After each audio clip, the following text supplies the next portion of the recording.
Hi മക്കളെ, ഇന്നാണ് നമ്മൾ ഏവരും കാത്തിരിക്കുന്ന +2 ഫിസിക്സ് പരീക്ഷ. സോ അതിനു മുൻപായിട്ട് ഒരു 10 ചോദ്യങ്ങളാണ് എക്സാമിന് ഉറപ്പായിട്ടും കാണാൻ സാധ്യതയുള്ള ഏറ്റവും പ്രധാനപ്പെട്ട ചോദ്യങ്ങളാണ് പ്രഡിക്റ്റ് ചെയ്യാൻ പോകുന്നത്. സോ എല്ലാവരും ഈ വീഡിയോ സ്കിപ്പ് ചെയ്യാതെ കംപ്ലീറ്റ്ലി ഇരുന്ന് കാണുക. സോ ഒന്നാമത്തെ ചോദ്യം ഫസ്റ്റ് ചാപ്റ്റർ തന്നെയാണ് ഇലക്ട്രിക് ചാർജ് ആൻഡ് ഫീൽഡ്സ്. അതിനകത്ത് 2 ഡെറിവേഷൻ ചോദിക്കാൻ വലിയ പോസിബിലിറ്റി ഉണ്ട്. ഏറ്റവും കൂടുതൽ പോസിബിലിറ്റി ഡെറിവേഷൻ എന്ന് പറഞ്ഞാൽ ഗോസസ് ലോന്റെ ചാർജ്ഡ് വയറിന്റെ അപ്ലിക്കേഷൻ ചോദിക്കാം, അതല്ലെങ്കിൽ സ്പെറിക്കൽ ഷെല്ലിന്റെ അപ്ലിക്കേഷൻ ചോദിക്കാം. ഇത് രണ്ടും എന്തായാലും പഠിച്ചിട്ട് പോവാ, ഉറപ്പായിട്ടും ഇതിൽ നിന്ന് പരീക്ഷയിൽ ചോദ്യം ഉണ്ടാവും.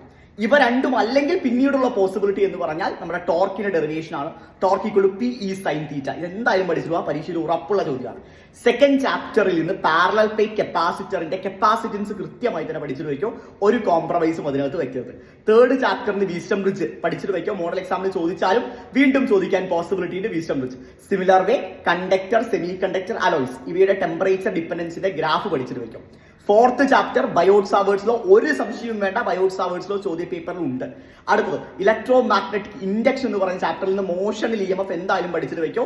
അതിന്റെ ആ ഒരു പ്ലെയിനിന്റെ ഒരു പ്രോബ്ലം ഉണ്ടാവും, അതും കൃത്യമായി തന്നെ പഠിച്ചിട്ട് പോവാ. ജനറേറ്റർ, AC ജനറേറ്ററിന്റെ വർക്കിംഗ്, കൺസ്ട്രക്ഷൻ, അതിന്റെ ഇൻഡ്യൂസ്ഡ് EMF, ആ എക്സ്പ്രഷൻ എന്തായാലും പരീക്ഷാ പേപ്പറിൽ ഉണ്ടാവും, ഒരു സംശയവും വേണ്ട. നമ്മുടെ ഓൾട്ടർനേറ്റിംഗ് കറണ്ട് ആണെങ്കിൽ അതിൽ നിന്ന് ഉറപ്പിച്ച ചോദ്യം എന്ന് പറഞ്ഞു വെച്ചാൽ ഇൻജക്ടർ തന്നെയാണ്, തർക്കമില്ല. ഇൻജക്ടർ അല്ലെങ്കിൽ ഇംപിഡൻസ്, ഇതിൽ ഏതെങ്കിലും ചോദ്യ പേപ്പറിൽ ഉണ്ടായിരിക്കും, 100% ഷുവർ. റേ ഒപ്റ്റിക്സ് ആണെങ്കിൽ lens makers formula, lens makers formula കൂടുതൽ പ്രാധാന്യം കൊടുക്കുക. ലെൻസ് ബേക്കേഴ്സ് ഫോർമുല എന്തായാലും ചോദ്യ പേപ്പർ ഉണ്ട്, അതല്ലെങ്കിൽ കോമ്പിനേഷൻ ഓഫ് ലെൻസ്, അതും അല്ലെങ്കിൽ മാത്രമേ പ്രിസം ചോദിക്കാൻ സാധ്യതയുള്ളൂ, കാരണം പ്രിസം മോഡൽ എക്സാമിന് ചോദിച്ചതാണ്. റൈറ്റ്. സോ ഇത്രയും ചോദ്യങ്ങൾക്ക് വളരെയധികം പ്രാധാന്യം കൊടുക്കുക, എന്തായാലും ചോദ്യ പേപ്പർ ഉണ്ടാവും. പിന്നെ വെയിറ്റേജ് കൂടി ഒരു ചാപ്റ്റർ ആണ് നമ്മുടെ സ്വന്തം വേവ് ഒപ്റ്റിക്സ്. വേവ് ഒപ്റ്റിക്സിനകത്ത് അധികം weight, comparatively wave optics weightage കുറവാണ്. സോ വേവ് ഒപ്റ്റിക്സിനകത്ത് നിങ്ങൾക്ക് ഓൾറെഡി അറിയാം, നമുക്ക് മോഡൽ എക്സാമിന് ചോദിച്ച ഐ തിങ്ക് റിഫ്ലക്ഷൻ ആണ്. സോ ഇവിടെ റിഫ്രാക്ഷൻ ചോദിക്കാൻ സാധ്യതയുണ്ട്, ഒരു പ്ലെയിൻ വേവ് ഫ്രണ്ടിന്റെ റിഫ്രാക്ഷൻ ചോദിക്കാൻ സാധ്യതയുണ്ട്. പിന്നെ നമ്മുടെ സ്വന്തം സെമി കണ്ടക്ടേഴ്സ് മോഡൽ എക്സാമിന് ചോദിച്ച ഫുൾ വേവ് ആണ്. സോ എന്തായാലും ഹാഫ് വേവ് കൃത്യമായി തന്നെ പഠിച്ചിട്ട് വയ്ക്കും, പരീക്ഷയിൽ ഉറപ്പാണ്. സോ ഇത്രയും ചോദ്യങ്ങൾ എന്തായാലും പഠിച്ചിട്ട് വയ്ക്കാം മക്കളെ, പരീക്ഷയിൽ തകർക്കണം, പൊളിക്കണം. All the best.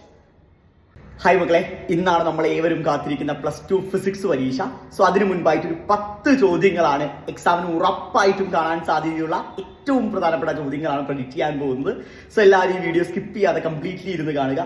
സോ ഒന്നാമത്തെ ചോദ്യം ഫസ്റ്റ് ചാപ്റ്റർ തന്നെയാണ് ഇലക്ട്രിക് ചാർജ് ആൻഡ് ഫീൽഡ്സ്. അതിനകത്ത് 2 ഡെറിവേഷൻ ചോദിക്കാൻ വലിയ പോസിബിലിറ്റി ഉണ്ട്. ഏറ്റവും കൂടുതൽ പോസിബിലിറ്റി ഡെറിവേഷൻ എന്ന് പറഞ്ഞാൽ ഗോസസ് ലോന്റെ ചാർജ്ഡ് വയറിന്റെ അപ്ലിക്കേഷൻ ചോദിക്കാം, അതല്ലെങ്കിൽ സ്പെറിക്കൽ ഷെല്ലിന്റെ അപ്ലിക്കേഷൻ ചോദിക്കാം. ഇത് രണ്ടും എന്തായാലും പഠിച്ചിട്ട് പോവാ, ഉറപ്പായിട്ടും ഇതിൽ നിന്ന് പരീക്ഷയിൽ ചോദ്യം ഉണ്ടാവും.